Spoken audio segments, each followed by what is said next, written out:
அதேபோன்று தமிழ்நாட்டிலிருந்து ராணுவ படையினர் பலர் அங்கு சென்றிருக்கிறார்கள்.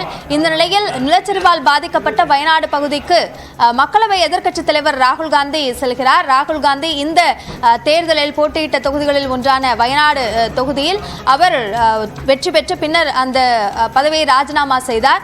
இந்த நிலையில் தற்பொழுது அந்த பகுதியில் பார்வையிடுவதற்காக ராகுல் காந்தி செல்லக்கூடியதையும் முக்கிய செய்தியாக பார்க்கிறோம். இது சார்ந்த கூடுதல் விவரங்களை நம்முடைய செய்தியாளர் சுசித்ராவிடம் கேட்கலாம். சுசித்ரா, ராகுல் காந்தி எப்போது புறப்படுகிறார்? விவரங்களை பதிவு செய்யுங்கள்.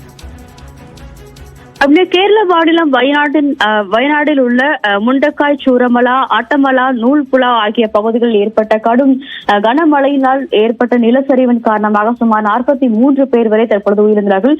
அந்த பகுதியை பார்வையிடுவதற்காக மக்களவையினுடைய எதிர்க்கட்சி தலைவர் ராகுல் காந்தி இன்னும் சற்று நேரத்தில் டெல்லியிலிருந்து கிளம்பி அவர் நேரடியாக வயநாடு செல்ல உள்ளது குறிப்பிடத்தக்கது. திருவனந்தபுரம் சென்று அங்கிருந்து அவர் சாலை மார்க்கமாக செல்வதற்கான வாய்ப்புகள் இருப்பதாகவும் மிக முக்கியமாக கூறப்படுகிறது. மிக முக்கியமாக வயநாடு தொகுதியில் நீங்கள் எப்பயும் குறித்து போல அவர் வெற்றி பெற்று அதன் பிறகு ராஜினாமா செய்திருந்தாலும் தன்னுடைய தொகுதியாக தான் கருதுகிறேன், அதனால் அந்த மக்களை சந்திக்க வேண்டியது தன்னுடைய கடமை என்ற ஒரு கருத்தை அவர் முன்வைத்துள்ளார். இன்று பிற்பகல் நேரடியாக அந்த பகுதியில், குறிப்பாக சூரமலா பகுதிக்கு நேரடியாக சென்று அங்குள்ள மக்களை சந்திக்க உள்ளதாகவும் அந்த உயிரிழந்தவருடைய குடும்பத்தினருக்கும் ஆறுதல் வழங்க உள்ளார் என்ற ஒரு தகவலும் தற்போது முதற்கட்டமாக அவருடைய அலுவலகமானது தெரிவித்துள்ளது. ஏற்கனவே பல்வேறு தேசிய பேரிடர் மீட்பு படைகளானது அங்கு மீட்பு பணிகளுக்காக அமல்படுத்தப்பட்டிருக்கும் நிலையில் அதற்கு அடுத்தபடியாக இந்திய ராணுவமும் இன்னும் இன்று பிற்பகலுக்குள் அந்த சூரமலை உள்ளிட்ட பகுதிகளுக்கு வந்து சேருவதற்கான வாய்ப்புகள் இருப்பதாக மத்திய அரசாங்கமானது தெரிவித்திருக்கிறது. தற்போது முதற்கட்டமாக எதிர்க்கட்சித் தலைவர் ராகுல் காந்தி மற்றும்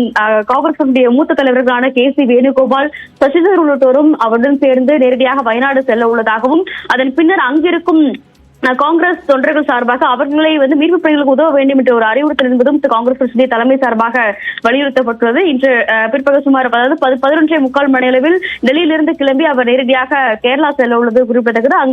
அங்கிருந்து எர்ணாகுளம் உள்ளிட்ட பகுதிகள் மூலமாக சாலை மார்க்கமாக அவர் நேரடியாக இந்த வயநாடு தொகுதிக்கு அவருடைய அந்த பாதிக்கப்பட்ட இடங்களை பார்வையிட உள்ளார். அந்த பாதிக்கப்பட்ட மருத்துவமனையில் சிகிச்சை பெற்று வரும் மக்களையும் அங்கு சந்திக்க உள்ளது மிக முக்கியமாக பார்க்கப்படுகிறது. அபிநயா, ராகுல் காந்தி அங்கிருந்து புறப்பட்டு தற்போது வயநாட்டிற்கு வரவிருக்கிறார். இது சார்ந்த விரிவான விவரங்களுக்கு நன்றி சுசித்ரா. கீழ்ப்பகுதிகளில் ஏற்பட்ட பாதிப்புகள் தான் ஓரளவுக்கு தெரிய வந்திருக்கின்றன.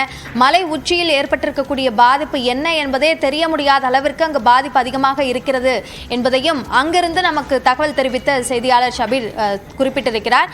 இதுபோன்ற மற்ற தகவல்கள் என்ன வெளியே வந்து கொண்டிருக்கின்றன, மீட்பு பணிகளை எப்படி தீவிரப்படுத்த முடியும் என்பதற்கான ஆலோசனையில் மத்திய கேரள மாநில அரசுகள் ஈடுபட்டிருக்கிறார்கள். தொடர்ந்து இந்த செய்திகளை பார்க்கலாம் இடைவேளைக்கு பிறகு.